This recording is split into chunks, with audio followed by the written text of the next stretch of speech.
နေတာမြန်မာနယူးရက်မှာမြန်မာဗမာလူမျိုးတွေက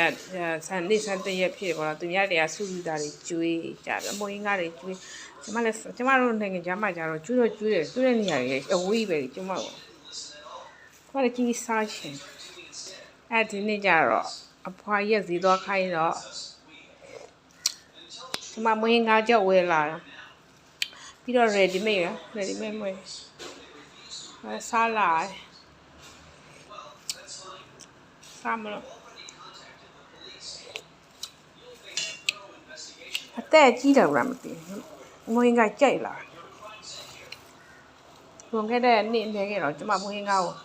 ကလာတစ်ခါတော့မစားပြဘူးနေ့ချီကြာပြမစားပြဘူးစားတဲ့ဗီဒီယိုပို့တင်ပြီးတော့လည်းတောင်းမှပါတယ်လို့ခဏလေးဆက်ကြပါပြီးတော့ကျမရဲ့ဗီဒီယိုကျမ YouTube channel လေးကို subscribe လုပ်ပေးတဲ့အတွက်လည်းအရင်ကျေးဇူးတင်ပါတယ်ကျမ comment တစ်ခုတွေ့တယ်ကျမဘာလာပြောထားလဲဆိုတော့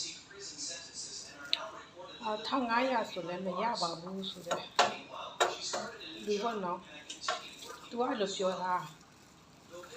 ကျမက size ဒုံခံကိုကျမက928ဖြူစင်စင်နဲ့ပဲကြိုက်တာပါနော်1500ဆိုပြီးတော့တစ်ဖက်တက်ပြီးလိုက်ကြတာမဟုတ်ဘူးကျမလည်းတိုင်းရင်းသားဖြစ်တယ်သူလည်းတိုင်းရင်းသားဖြစ်တယ်ကျမကတည်ရင်လူမျိုးတိုင်းရင်းသားဖြစ်တယ်သူကရှမ်းလူမျိုးတိုင်းရင်းသားဖြစ်တယ်ကျမတို့တိုင်းရင်းသားတွေကတော်တဲ့လူတွေအများကြီးရှိတယ်အခုကရင်လူမျိုးတွေမှာလည်းတော်တဲ့ကရင်တွေအများကြီးရှိတယ်ပေါ့နော်အဲ့တော့ကျမတို့တိုင်းရင်းသားတွေချင်းချင်းကျမအားပေးတယ်အဲ့လိုမျိုးတော်တဲ့လူတွေပညာတတ်တဲ့လူပြီးတော့တော်တဲ့လူတွေပေါ့နော်ကျမကိုယ်တိုင်အရင်အားကြတယ်ဆိုတော့ကျမကိုယ်တိုင်ကလည်းပညာရေးမှာနှိပ်ကြတယ်ပေါ့နော်အဲ့တော့ကျမတို့တိုင်းရင်းသားတွေကတော်တယ်ဆိုရင်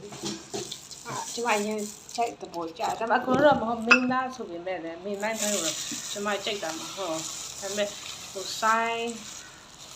င်းစီတုံခံလို့ကျမတကယ်ကြိုက်တာကျမသူ့ဖန်နော်လာပြီးတော့ပေါ့ရ40လိုက်မမန်းနေကျမမကြိုက်ဘူးโอเคကျမတို့တိုင်းတာချင်းလေကျမအားပေးတယ်လေပြီးတော့ရှင်ကြည့်နော်သူအသက်40လောက်ရှိနေပြီဒါပေမဲ့လူငယ်တွေနဲ့သူ့ရုပ်သူ့ရင်သူ့ရဲ့ခန္ဓာကိုယ်အရင်မိုက်နေကွာအဲ့ဒါကျမအတပေါ်ကြတယ်အဲ့လာပြောပြတာမင်းကဆက်စားလမ်းโอเค